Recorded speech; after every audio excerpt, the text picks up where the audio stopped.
Brains. Brains.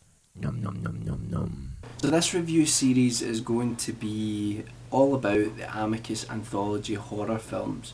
Now, Amicus were a movie studio in England and Britain who were contemporaries of Hammer, and they produced a bunch of anthology horror films. I'm going to review each and every single one of them. There's Dr. Terror's House of Horrors, which we're going to start with today. There's Torture Garden, there's The House That Dripped Blood, there is Asylum, then there's Tales from the Crypt, Vault of Horror, From Beyond the Grave, and finally there's a sort of unofficial Amicus film called Monster Club, which isn't technically made by them, but some of the people were involved, so I'm going to include that one in this series as well. While it is a British company, or was a British company, Amicus was actually formed by two Americans, Amicus meaning friends, and it was formed by Milton Subotsky and Max Rosenberg. Now, Milton Subotsky actually wrote for Amicus as well as produced, and Max Rosenberg was actually involved in producing another Hammer film, Curse of Frankenstein. If you don't know what an anthology horror film is, well, it's some people call it a portmanteau film, and it's really a story within a story. So commonly you have a wraparound story with a bunch of shorter stories in between. So if you take a very popular anthology horror film like Creepshow, you have a boy reading comics similar to the EC comics from the 1950s, and each one of the stories that he reads we see play out. So the wraparound would be the boy reading the stories, and the short films in between are all of the stories that are played out.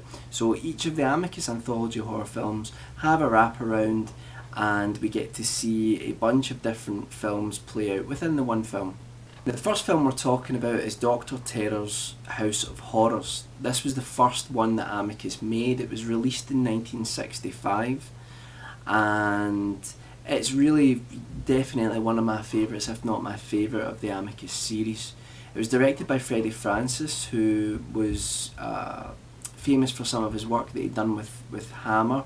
He directed Dracula's Risen from the Grave, which is one of the better Dracula films that Hammer made. He was also probably more famous for actually being a cinematographer. He did some fantastic work on things like The Elephant Man, and working with David Lynch. He'd also worked with David Lynch, I think, on Dune as well, and he also did the 1951 version of The Innocents, which is excellent. And so Freddie Francis, he worked with Martin Scorsese on Cape Fear, so he's someone who is highly rated.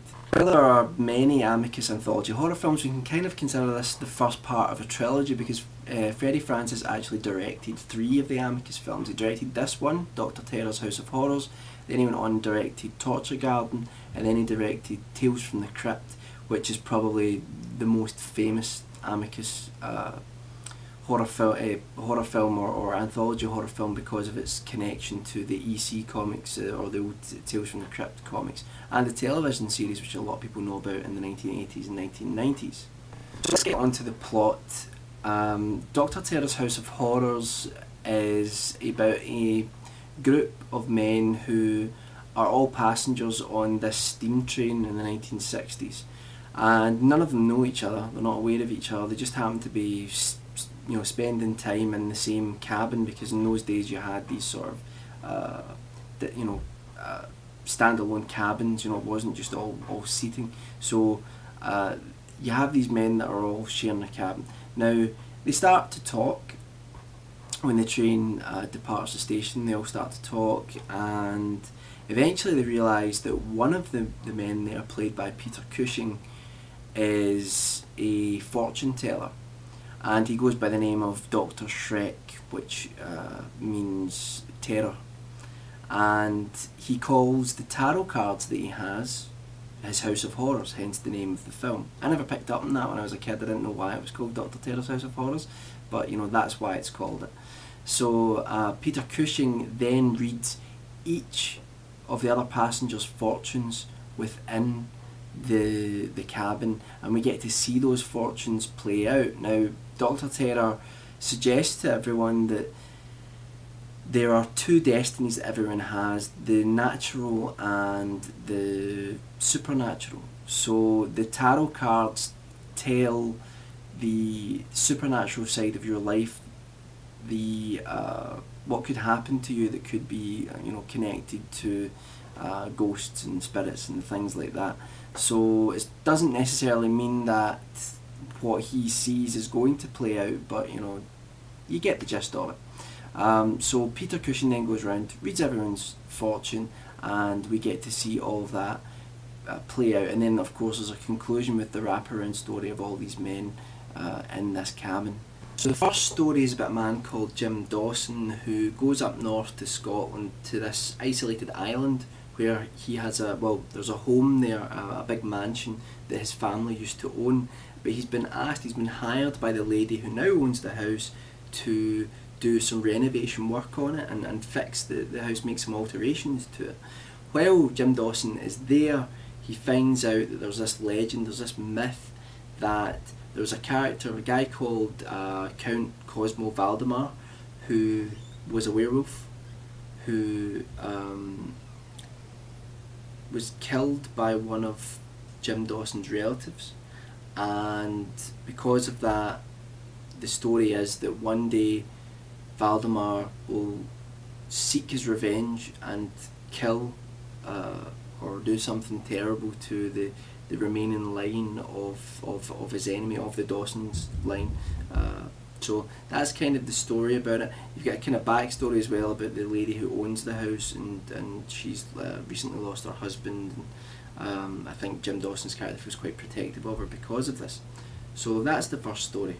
The second story is about a man called Bill Rogers who returns with his wife from a vacation to find that his garden is overrun by these strange plants. When he goes to try and cut the plants down, they rebuff his attacks, and it seems like they are intelligent. They're some sort of intelligent life form.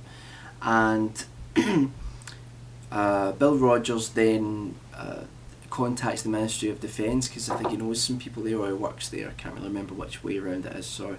And he goes there and he contacts a couple of guys there, and they come out to take a look at this situation. It is true, these plants are coming to life, so to speak. They seem to have an intelligence and are attacking people and things like that. So that's the second story. The third story is about a musician called Biff Bailey, played by Roy Castle, and it's about how this musician Biff Bailey goes with his band to the West Indies, and while he's there he actually hears music from some sort of voodoo ritual, and he goes to try and jot it down because he's really interested in it, and he gets warned by the people there, look, you can't mess with this, you can't take that music because it's ritual music, but he doesn't listen, and he comes back to Britain and starts playing it in his club, and he starts to feel like he's being stalked by someone or something. The fourth story is about a man called Franklin Marsh, played by Christopher Lee, who is an art critic, and he constantly mocks this local artist. He goes to his exhibitions and then just sort of trashes him publicly in front of everyone. So he's a very sort of snobby character, and the artist is played by Michael Gough, and Michael Gough organises this practical joke whereby he gets Christopher Lee in public to analyse a piece of art, and Christopher Lee says, oh well, this is much better than your work, and he says this is an artist of great promise. Then they bring the artist out and it's a chimpanzee. So Christopher Lee's character Franklin Marsh then, in a fit of rage, runs Michael Gough's character over, and this leaves Michael Gough's character without a hand, and well, the hand goes missing and it seems to have a mind of its own. So I don't, probably too many spoilers in there, but that's the gist of the fourth story. The last story is about a man called Bob Carroll, who's played by a very young Donald Sutherland, and Donald Sutherland's character is a doctor who has came to an English village, and he has just recently been married, and while he's in this village, basically there starts being what seem to be vampiric attacks on one of his patients, and there's another doctor in the town, Dr. Blake, who then tries to help him out and tries to find out who the vampire is and where it is, and that's kind of the story of the well, that's the fifth story. I'm getting all trapped up in one words here. So that's the fifth story. So that's all five. A lot of anthology horror films only only have like 2 stories to them. Some have 3. I think 4 is normally kind of the norm, but 5, you really get your bang for your buck with Dr. Terror's House of Horrors.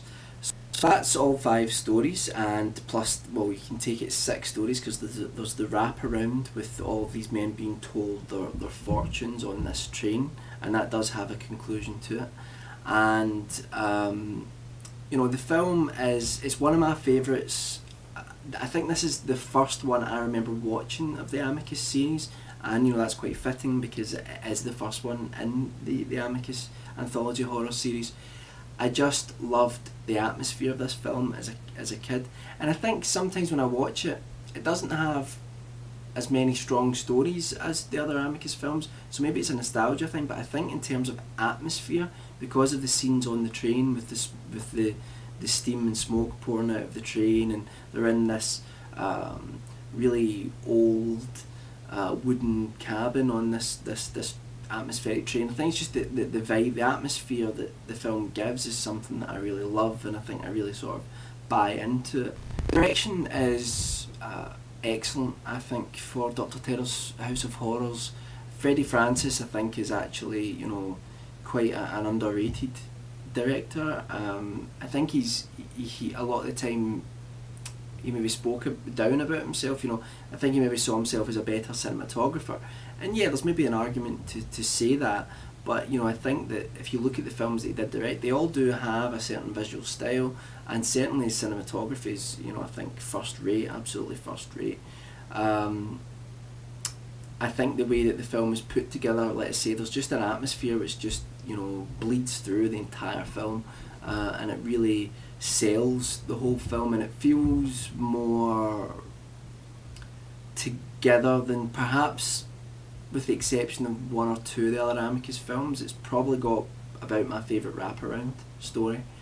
I think the music by Elizabeth Lutjens, who was someone who worked on a lot of sort of BBC productions and stuff like that at the time, I think it's kind of in the middle. It's kind of it's not old fashioned, but it's not like hip and swinging 60s or anything like that. So it's kind of, I think the score's actually quite good for what it is.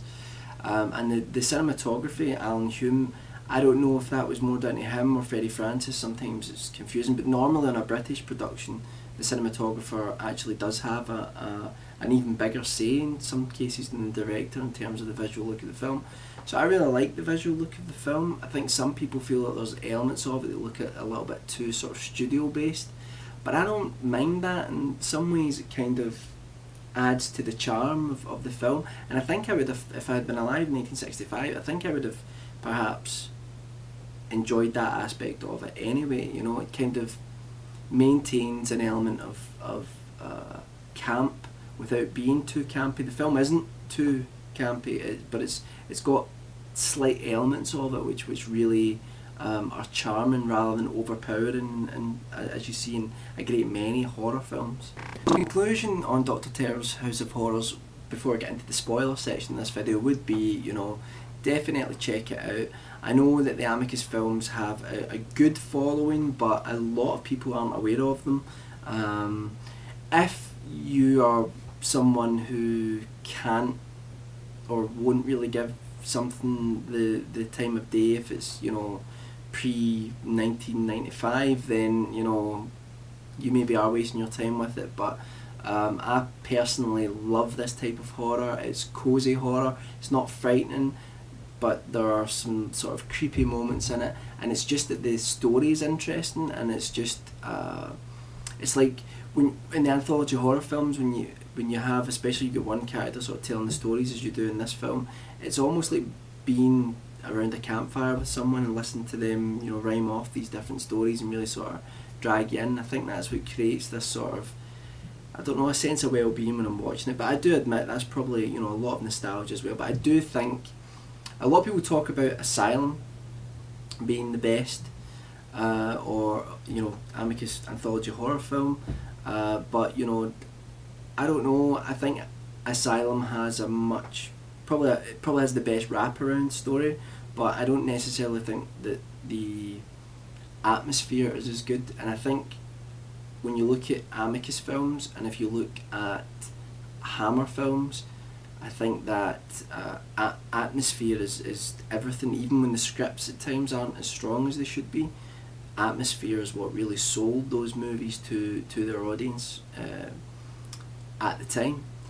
So definitely check this out. By the way, I'm not bad mouthing Asylum. I think Asylum's great. I'm just saying that, you know, this is probably my personal favourite Amicus film. And yeah, definitely check it out. And what we're going to do now is we're going to move on to the spoiler section of the video, and I'm going to talk a little bit about some of the things that were going on there. So if you haven't watched the film, go and watch it and then come back and watch this bit of the film. But definitely, you know, don't watch the next bit if you haven't seen this film, because there are twists and turns in anthology horror films like short stories, and you know, you're doing yourself a disservice if you listen to this first. So the first story, I think, is probably one of the most complex stories within anthology horror, simply because there's a backstory. Now normally with, you know, we're talking about the story about the architect going back up to his ancestral home in Scotland. Now there's a backstory to it which is unusual. Normally anthology horror stories are, you know, what happens is what happens in front of you. Whereas with this, you've got the whole idea of the curse. Now of course the twist is that we find out that the curse is that Valdemar's corpse has to be replaced in the coffin, and then he'll be able to come back in human form. So he can come out of the coffin as a werewolf, but for him to get his form back, he has to put an ancestor of his enemy in the coffin. And we find out that the lady who owns the house is actually her husband, and that she's actually a werewolf herself. Now the werewolf effects at the end are kind of a little bit hokey. You know, I think they use a dog at one point, and then when at the end when they're doing, start sounding like foghorn leghorn, when they try to do this sort of pre-transformation of the werewolf with the Cosmo Valdemar's wife, it is just sort of long eyelashes and bushy eyebrows, you know, so it's a little bit lame, but I enjoyed this story. I've always really enjoyed this story. I think that and let's say it's interesting. I think one of the strange things about the story is that there's a moment where the character cuts himself on the coffin by accident. Now I'm assuming that's what brings Cosmo Valdemar back to life, kind of, because his blood is in the coffin. I'm assuming that's what it is. Otherwise it's kind of, you almost watch it and you kind of think, is he going to become a werewolf? Is Jim Dawson going to become a werewolf? So it's kind of a little bit ambiguous that way, I think. At least certainly I found it that way. Maybe I'm just being dumb. It's interesting when you look at this story in relation to the other stories, because I think throughout the film there's a strange treatment of women. In the first film, the woman who Jim Dawson's trying to protect ends up being a werewolf who wants him dead. And then you've got the story with Alan Freeman where with the plants and coming to life, which obviously borrows heavily from Dave the Triffids. I mean, that's instantly what you think of. And again, some of the effects are a bit hokey for the plants coming to life. But in that, it's kind of almost like the wife's kind of like a bystander. It's like she's kind of useless almost. And then you've got in the third story with Biff Bailey, the musician. The women are all wearing these pendants and brooches and symbols of like this voodoo god. So again, it's kind of implied that they're bad news, that they're scary in some way, and that you might get your comeuppance if you have anything to do with them. And then you've got what's the next story? You've got the story with Donald Sutherland, but that's the last story. You get the story with Donald Sutherland, and that's again, his wife ends up being a vampire. So it's like the woman is somehow dangerous or hiding something, somehow. And so all the stories kind of, and the only story that's maybe not got so much of that is the fourth story with Christopher Lee and Michael Gough. There's one point where Christopher Lee kind of dismisses a woman, but for the most part I think that story is actually strewn with homoeroticism. I think like the two lead characters, there's almost a kind of feeling as if perhaps there's a love-hate relationship between them. Maybe something happened between them, I don't know, but certainly I think that's there.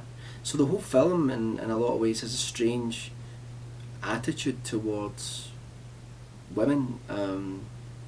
I don't know if that's deliberate, might be reading too much into it, but it does kind of seem that way. There's not really a positive female role in the film. With the second story, with the sort of Triffid-like creatures, it is kind of weak, I think, in a lot of ways. It's kind of open-ended as well, because the way it ends is if someone goes off to get help, and that's how it ends, and it's kind of like, well, doesn't really feel that they're doomed, but obviously they are.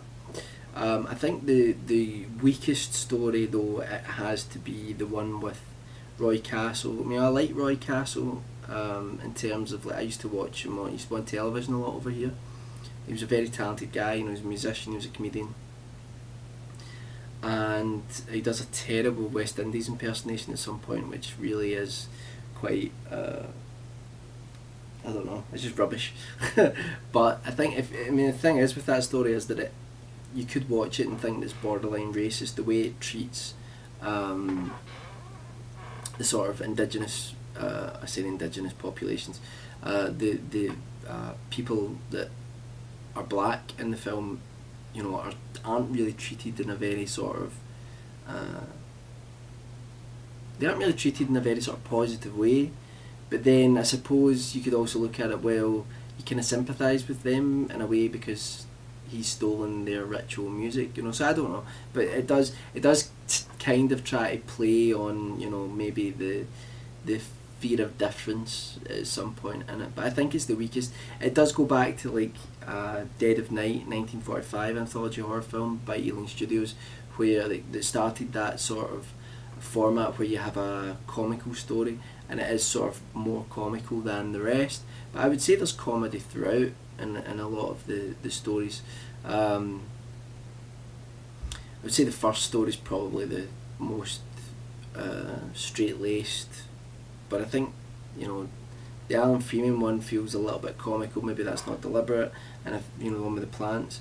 And I think that the one this one with Roy Castle is quite funny as well. But this definitely is the sort of comical story out of the entire film. Yeah, so the fourth story with Christopher Lee and Michael Gough, I think again, it's a story that I think's been told time and time and time again about a hand coming back to life and going after someone in vengeance. I actually really like this story. I think it's Christopher Lee's just fantastic, Michael Gough's fantastic, and I think that there's a lot to be said about a lot of anthology horror films, especially from the comics that they were based on, like Tales from the Crypt and stuff like that, that there is normally a sort of moral to the story. Most of the people somehow do something wrong. But interestingly, in this film, most of them don't. But in this one, Christopher Lee does. It's probably one of the darkest stories, because Christopher Lee sort of is a bit of a dick, right, in the story towards Michael Gough. But then Michael Gough, like, you know, sets him up for a prank, but then doesn't let the prank go, follows him around everywhere, you know, sort of reminding him that they're, you know, he said this about this, he said that this piece of art was great even though it was made by a chimpanzee. So Michael Gough kind of like ups the ante, and then Christopher Lee runs over Michael Gough. Then Michael Gough kills himself because he's lost his hand and he can't paint anymore, and then the hand goes off for vengeance, and it's like and then Christopher Lee loses his eyes in a car crash, so he will never be able to look at art again. So it's a very dark story. It's like the artist can't paint again and the viewer can't look at art, you know, so that is pretty dark, but I do like the story. I think the last one, although, you know, it's quite cool to have like a vampire story and a werewolf story in the one film, I think the last one does feel in some ways like they were deliberately trying to get an American actor in to, you know, so that the American audiences could kind of enjoy the film or would want to go and see it. Don't get me wrong, Donald Sutherland is absolutely phenomenal. Actually, is Donald Sutherland American? For some reason, all of a sudden, I'm thinking he's Canadian. Well, anyway, right, an actor from the North American region, right? He may have been Canadian, he may be from America, I'm not sure. But so I apologise if I offended anyone. But he was from the North American region, and I think that's why people put him in the film in some respects. Although he is a phenomenal actor and he plays it very cool in the cabin of the train and all that, you know. But that story, I think, Adrian, what was his name? Was it Max Adrian or Adrian Max? I can't remember the actor's name, but the actor that played Dr. Blake, he was very, very good as the Doctor come vampire, but you knew when you saw him that he was very creepy, and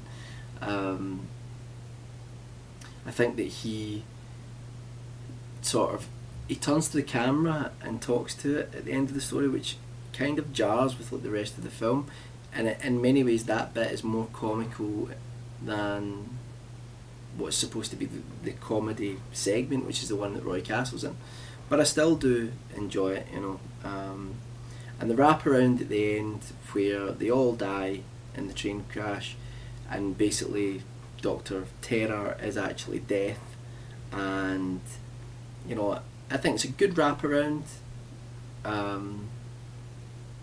But you know, this is something that Amicus used far too often, which was, I think they used it in, well, I don't want to say what else they used it in, but they did use the idea of the subjects of the stories actually already being dead, and they sort of used that too much. But this was the first film, so that was fine. I think the effect that they used for Dr. Terror at the end is pretty poor, where it's just the skeleton, but it's kind of funny the way the camera was right in his face. But what I do love is the way the film just all of a sudden stops, the credits roll up, and there's this sort of distorted effect on the lens, and you see them wandering out of this train station, and it's very creepy. It's very creepy. So all in all, Dr. Terror's House of Horrors, it's one of my favourites.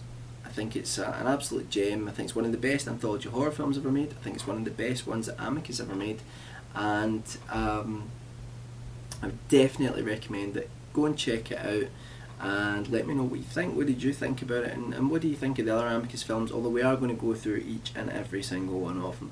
So yeah, that's about it. Bye.